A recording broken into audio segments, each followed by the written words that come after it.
Danger, danger, danger, warning, warning, warning.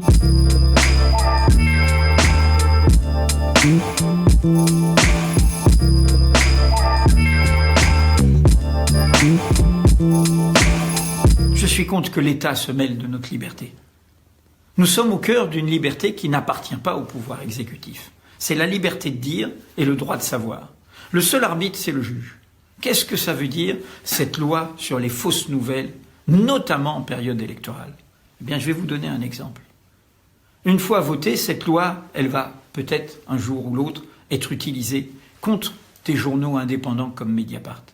Quand est-ce que Mediapart obtient le document libyen attestant du financement de la campagne électorale de Sarkozy en 2007, entre les deux tours de la présidentielle de 2012, en pleine campagne électorale?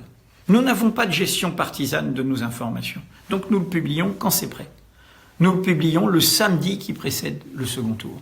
Monsieur Sarkozy nous tombe dessus. Il dit fausse nouvelle, il dit faux et usage de faux. Il n'utilise pas l'arme qui est celle de la loi démocratique, la loi de 1881. Nous poursuivent à la loyale en diffamation. On aurait amené tous les éléments et on aurait vu que nous avions de quoi prouver ce que nous avancions. Donc il contourne.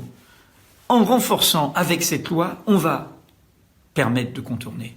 On va permettre demain de dire « Ah, référé pour fausse nouvelle ».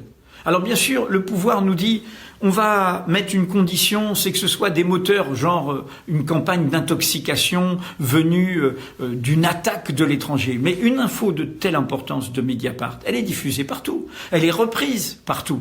Et donc, on va nous dire, un juge, un tribunal, en référé, sous une pression politique, partisane, sous la pression du pouvoir exécutif, avec une nouvelle loi qui sort du droit de la presse, qui sort de la loi de 1881, eh bien, on va venir nous dire, ah, c'était une fausse nouvelle, vous ne pouviez pas la diffuser à ce moment-là. On va tuer la nouvelle qui dérange. La liberté n'a pas besoin que l'État s'en mêle.